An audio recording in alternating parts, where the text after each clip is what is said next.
Hello and welcome to Tea Time on Plus TV Africa, where we bring you the biggest entertainment stories. My name is Elsie Godwin and I'm here with Oritu and Ifeoluwa Omai. Hey guys. Hi. How you doing? Well, how are you? How you guys making me look like the non-melanin person? I don't understand. Well, you still have melanin. Yeah. I do. Somewhere in there. Somewhere in, you know.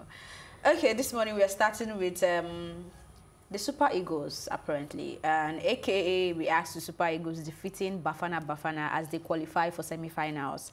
Nigeria beat South Africa 2-1 in a dramatic encounter at Cairo International Stadium on Wednesday night. Of course, this sparked different reactions from Nigerians and South Africans alike. However, the reaction which caught our own attention was the one from one of South Africa's finest rapper, AKA.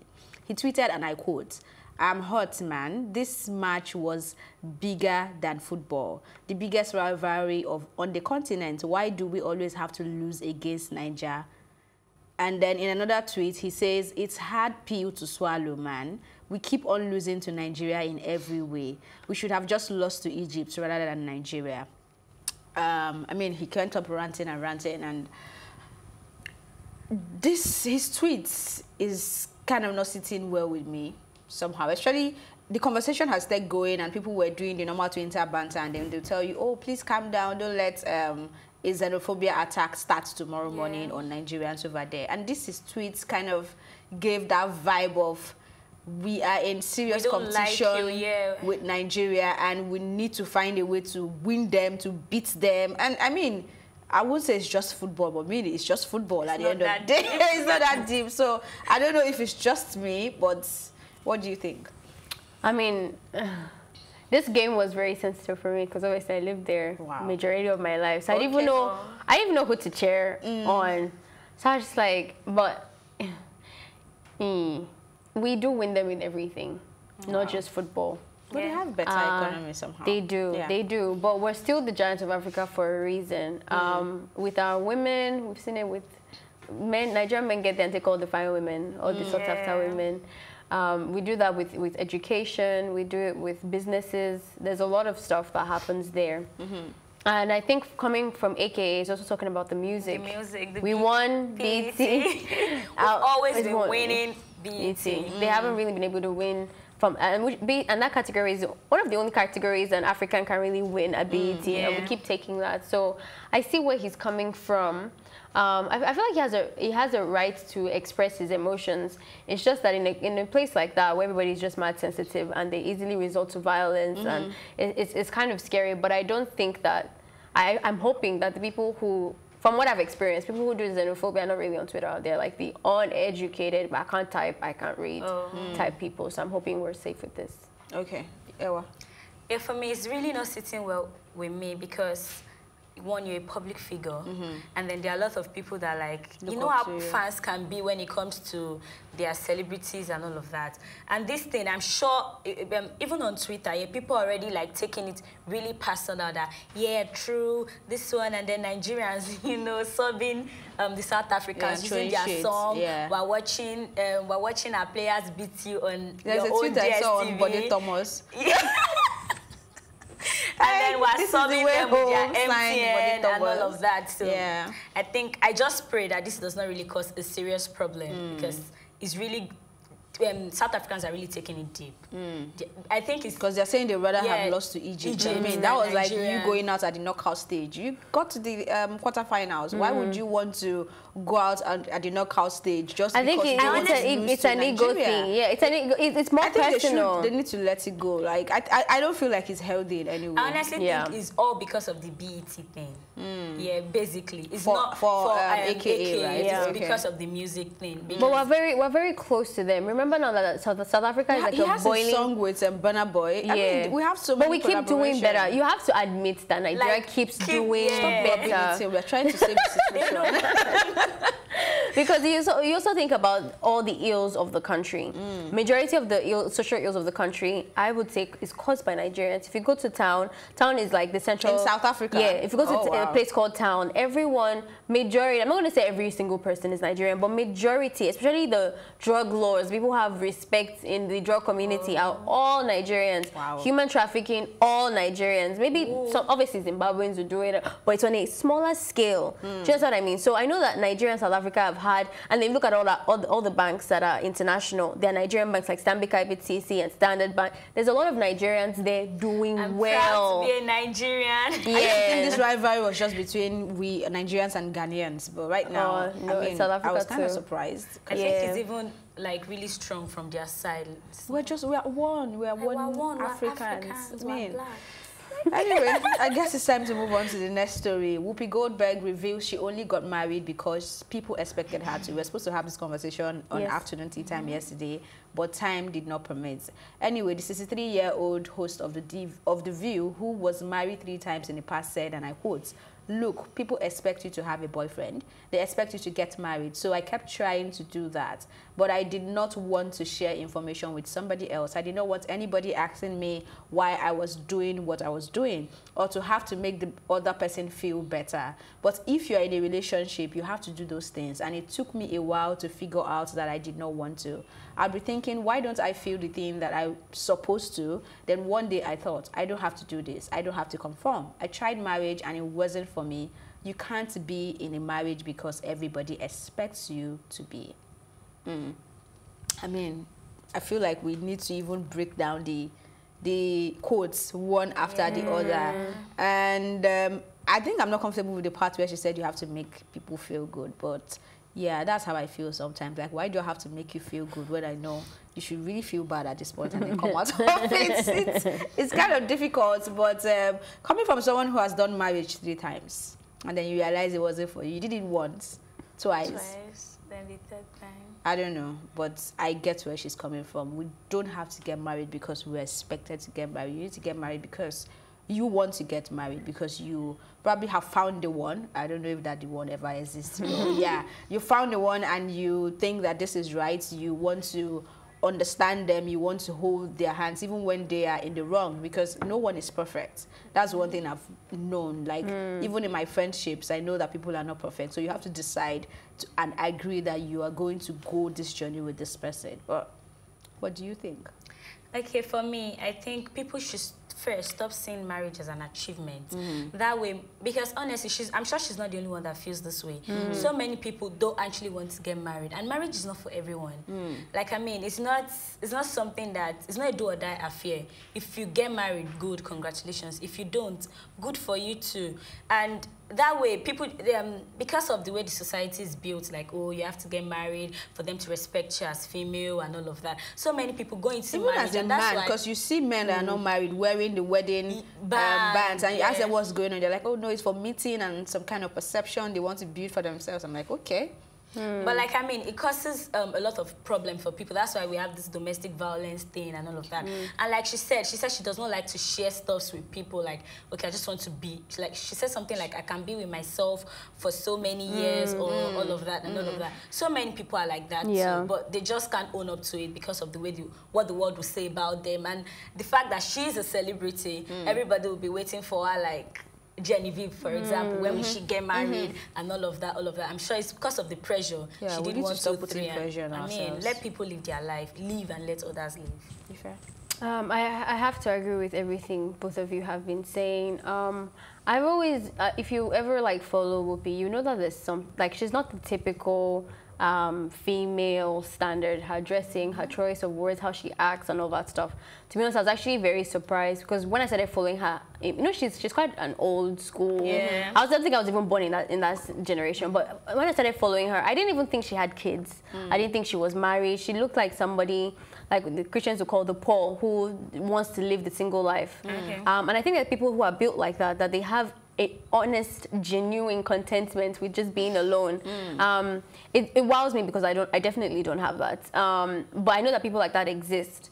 To do it once or twice or 3 times, I think I'll have started to get a bit, about her statement. But when I saw how short the marriages were, it made me want to believe that, okay, maybe she was struggling with these things, because it makes me wonder, like, you did it the first time, yes, but what about the second time and the third time? But I guess it's also that kind of pressure, and we don't know in her context how things were back then.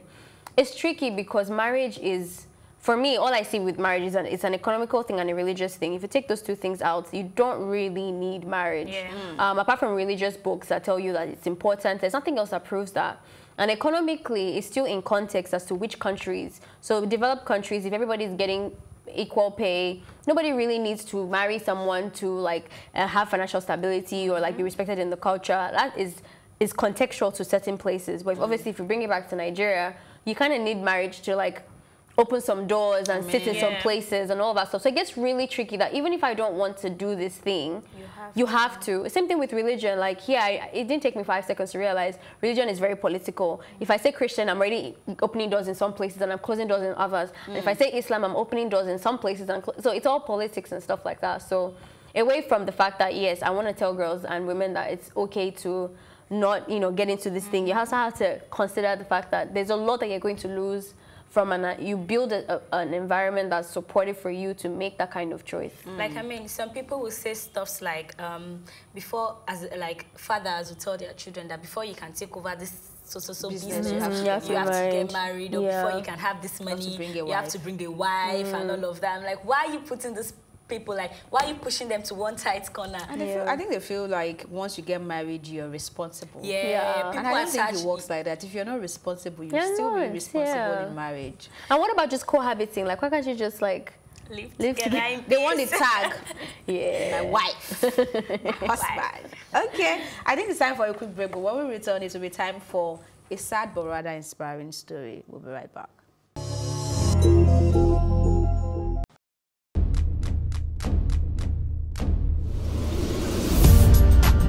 You're watching Plus TV Africa, and this is Tea Time. I loved the energy when I came in here. It was so positive. I was like, I can't live here. My real names are Akbofiofobo, Akborobomemere.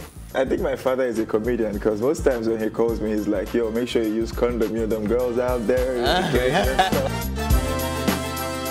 So are you telling me I should have shot my shots? Ife, you are my younger brother. Age is nothing but a number. What? I'm a vampire. I believe in equal rights for women, and I also believe that a man is the head of the house, so we need to draw our limits somewhere. It feels so good. Now can I do my jam now? Yeah, you can. Thank you.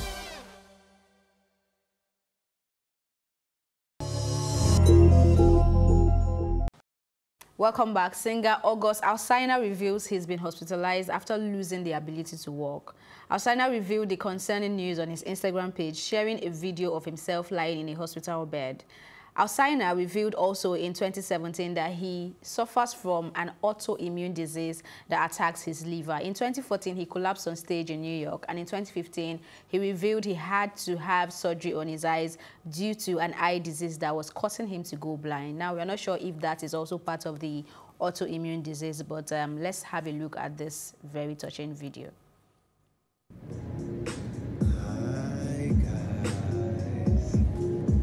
It's August.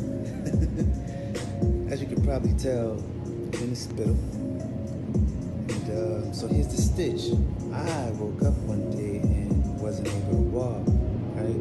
Couldn't feel my legs. And my doctor ended up admitting me into the hospital. We're doing a bunch of tests, and said I had some nerve damage going on throughout my whole body that I have to, go on a recovery process for. But it's like my immune system just went on vacation. So just waiting on it to come on back and we can get together and, make it do what it do, man.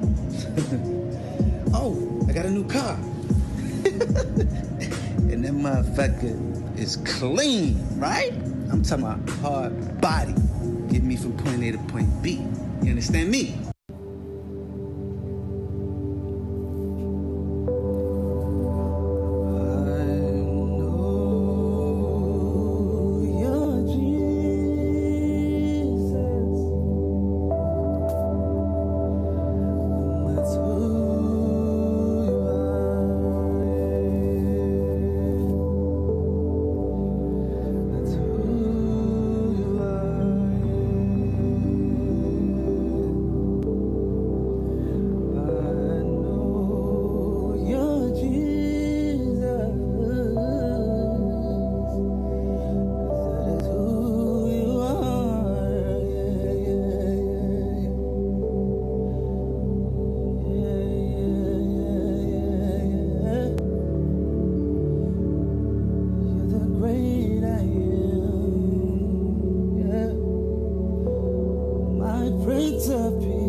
Okay, I know Ewa was about to cry, but I'm not sure.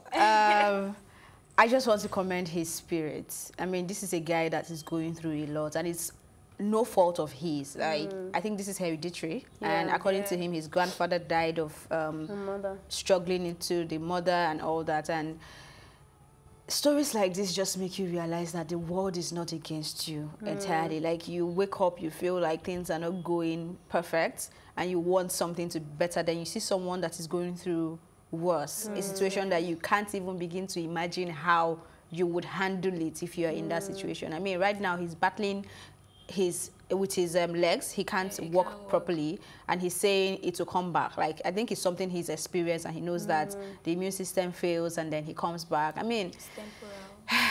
I don't know, but I wish him well and I wish him healing. That's all I can say. Ife? Oh, I remember when Augustina came out, I loved him. His music, his voice, his soul, his personality. He was someone that used to do a lot for people. Even before he got that much fame, even when he had little money, he helped with the water thing, those people who got flooded. He helped with like displacing people into new homes and all that stuff. He's done a lot. But I noticed that he fell off from music scene, even from the social scene, which is really weird for a black man. Like, you know, our men now, we like to party and at least social media or whatever. I follow him everywhere, but he hardly ever really used to post about music or like on social life. And he said it before on TV, I don't remember where, that he had something wrong with him back then, but we didn't know it was serious. I just want to commend him on the fact that his soul never really went dark. Me, like, I could just like have menstrual cramps and I'm like, what is life? I don't like this. I'm moody to everyone. Like, I'm just over it. Like, his soul was just happy every time. You wouldn't even imagine. I was even making a joke out of it. You know, you wouldn't imagine that kind of person is going through what he's going through. So kudos to him. I really just hope he fights this thing, because I read up on the illness, and it's not something that has a cure. First of all, and it deteriorates over time. So I'm just hoping. I mean, we're all dying as soon as you're born, you're dying. But I'm hoping that he has a lot of time left with us, and that, you know, this thing comes later. I'm really, I have him in my prayers. No, this is a very sad story. And I've not really been following him. Like, I'm not a huge fan, but after watching this video, I just fell in love with him because he's so strong.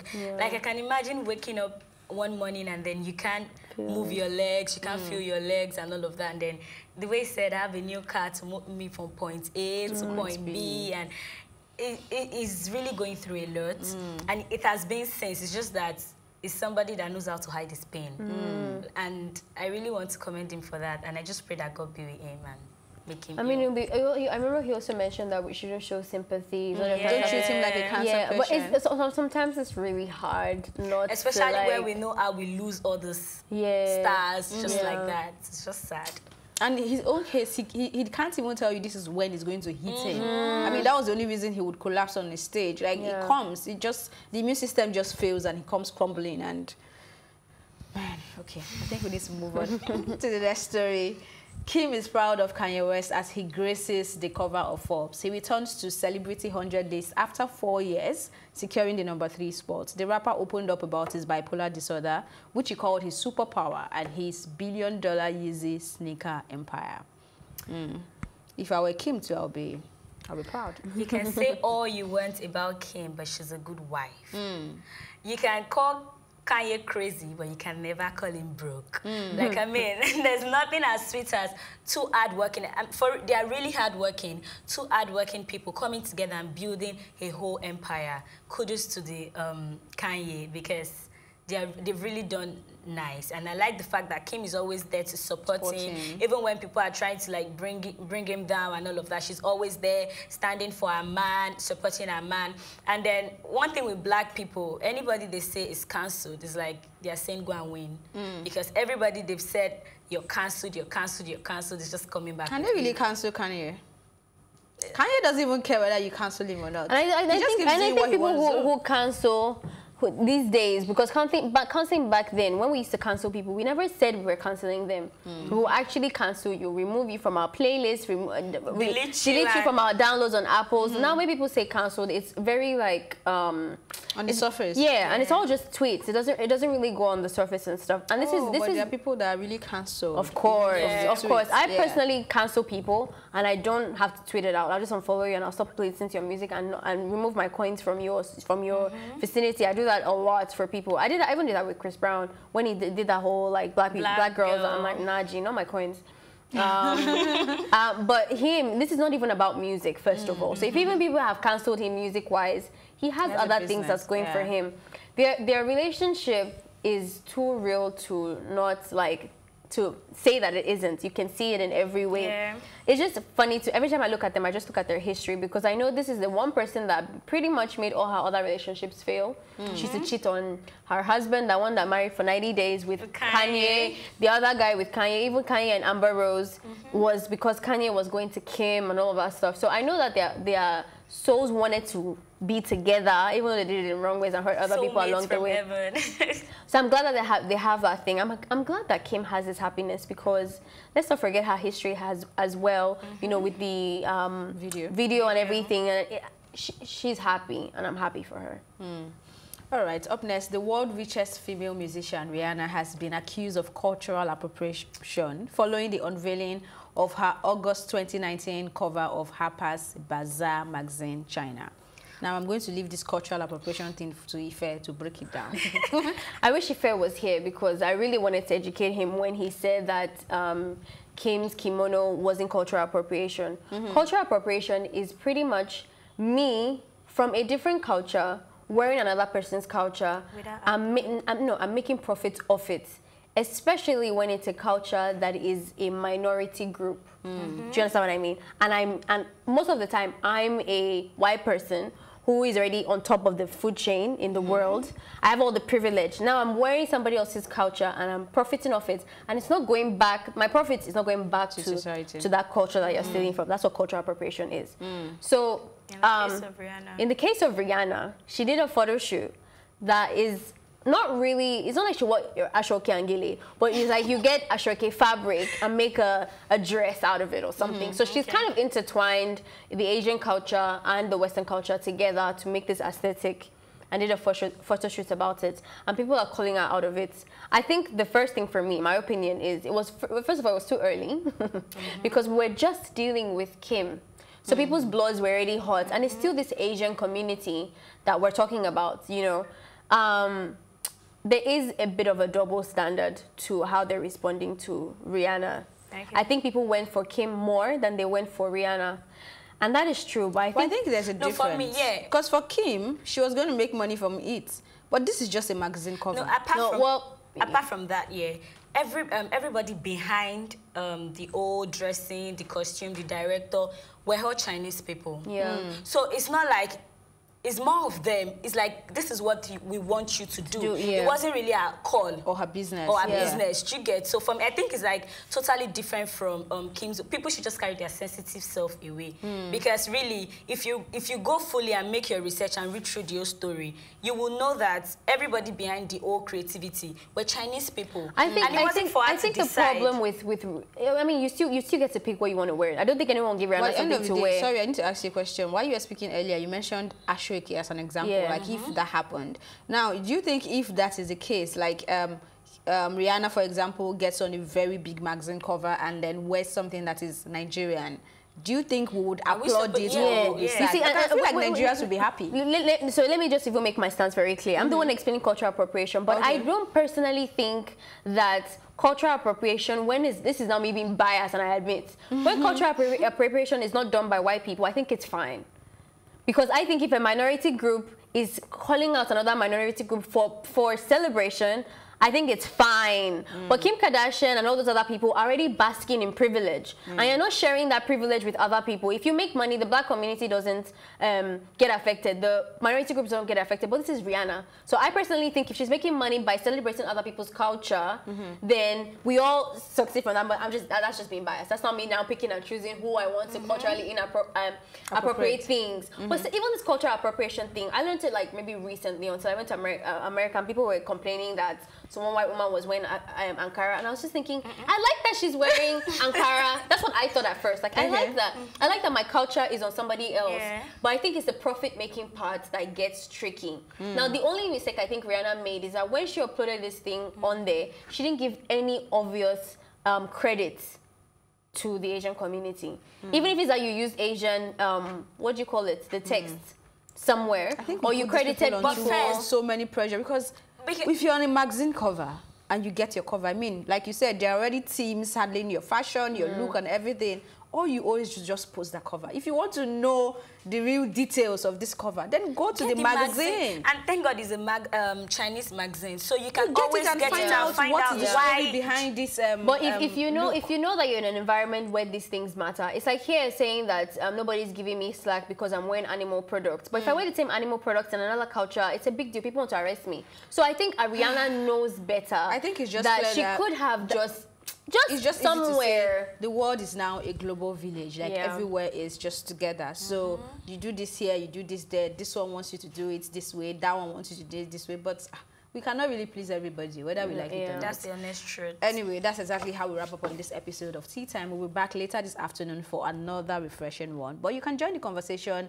on Twitter by tweeting at us at +TV Africa, or just use the hashtag on any social media of your choice, #TeaTime. Thank you for watching, and my thank you always go to Ife, Omai, and Oritu. Thank you for doing this with me and the entire production team. My name is Elsie Godwin saying thank you for watching and see you later.